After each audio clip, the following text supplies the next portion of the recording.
తెలుగు రుచులకు స్వాగతం. అందరికీ నమస్తే. ఈ రోజు మన తెలుగు రుచుల్లో మీరు ఎక్కడా చూడనటువంటి రెండు వెరీ హెల్తీ టేస్టీ పళ్ళు ఎంతో ఈజీగా ఎలా చేసుకోవాలో చూపిస్తున్నాను. కంది పొడి, మునగాకు పొడి రెండు చాలా ఈజీ అండ్ సింపుల్ పళ్ళు. మీరు ఖచ్చితంగా ఇవి ట్రై చేయాల్సిందే.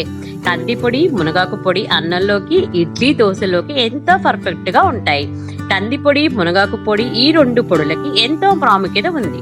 కంది పొడి, మునగాకు పొడులు ఖచ్చితంగా బెస్ట్ టేస్ట్ రావడానికి నేను ఎన్నో మార్పులు చేసి పర్ఫెక్ట్ గా అలాగే సింపుల్ అండ్ హెల్తీగా చేశాను. మరి ఈ రెండు పొళ్ళు చేసి మన ఇంట్లో ఉంచుకుంటే కూరలు చేసుకున్నప్పుడు ఈ పొళ్ళని అన్నంలో వేసుకుని హ్యాపీగా తినేయవచ్చు. ఇంకా మీరు ఏమీ ఆలస్యం చేయకుండా వీడియో చివరి వరకు జాగ్రత్తగా ఫాలో అవ్వండి.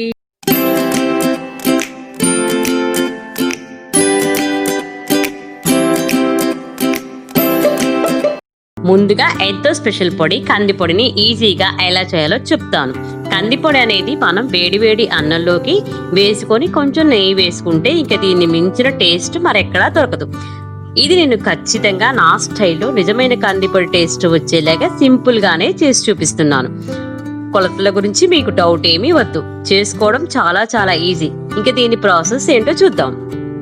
ముందుగా ఈ కంది పొడి తయారు చేసుకోవడానికి కందిపప్పు, శనగపప్పు, పెసరపప్పు 3 పప్పుల్ని తీసుకోవాలి. అన్ని ఈక్వల్ రేషియోలో తీసుకొని డ్రై రోస్ట్ చేసుకోవాలి. కందిపప్పు, శనగపప్పు, పెసరపప్పు మూడింటిని ఫ్రై చేసుకుందాం. ఇప్పుడు ఒక గిన్నె తీసుకుని దాంట్లో పెసరపప్పు వేసి ఫ్రై చేసుకుందాం.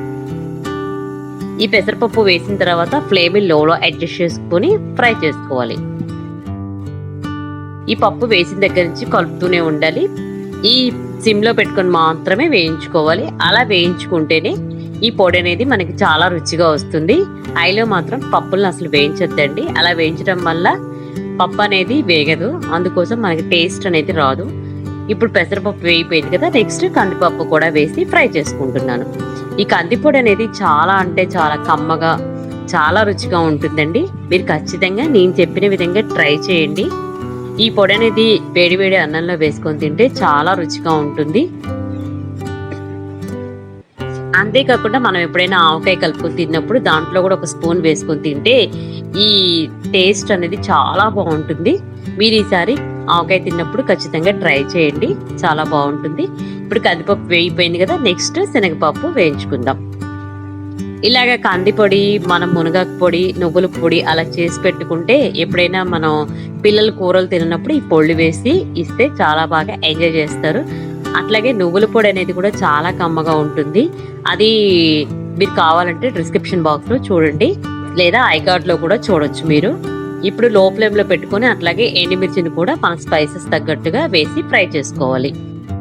ఇప్పుడు ఇవి వేగిపోయిన తర్వాత సగం ఒక స్పూన్ జీలకర్ర వేసేసి ఫ్రై చేసుకోవాలి.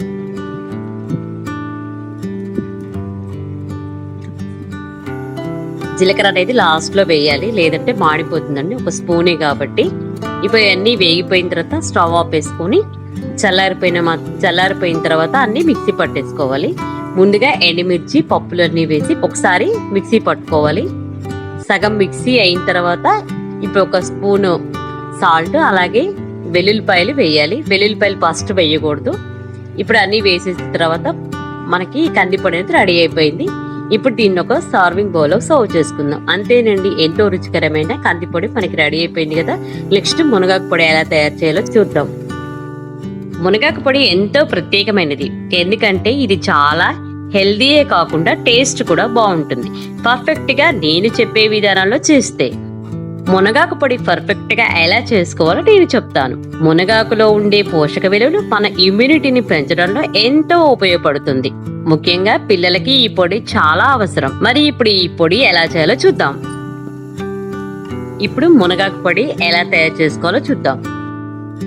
దీంట్లో కూడా కందిపప్పుని యాడ్ చేస్తున్నాను. నేను ఒక గ్లాస్ కందిపప్పు తీసుకొని దాన్ని కూడా డ్రై రోస్ట్ చేస్తున్నాను.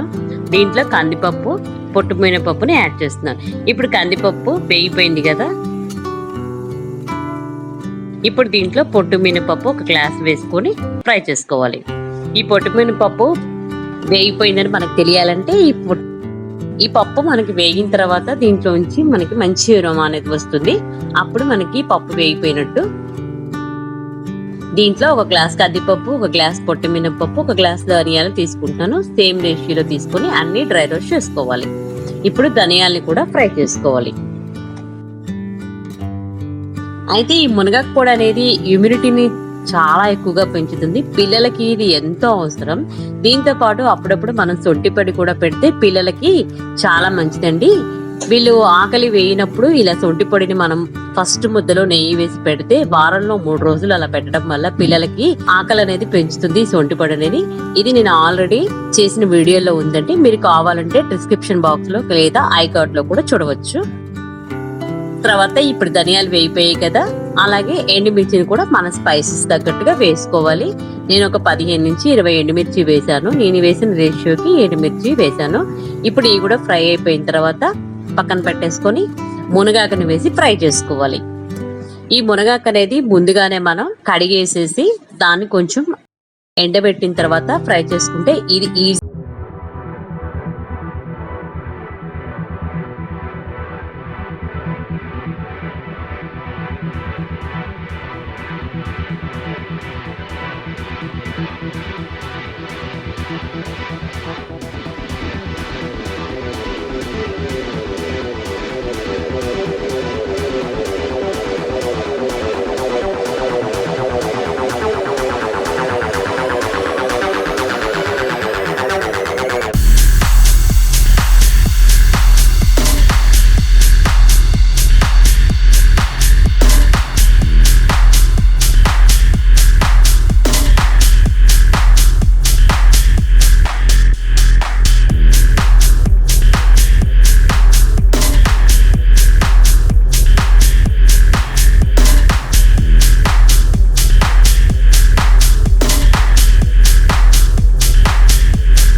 రెండు పొళ్ళని మనం చూసాం కదా.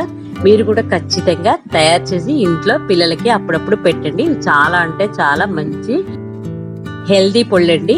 మీరు కూడా ఖచ్చితంగా ట్రై చేసి ఎలా వచ్చాయో నాకు కామెంట్ సెక్షన్ లో కామెంట్ తెలియజేయండి. లైక్ చేయండి, షేర్ చేయండి, సబ్స్క్రైబ్ చేయడం మర్చిపోవద్దు. Thank you.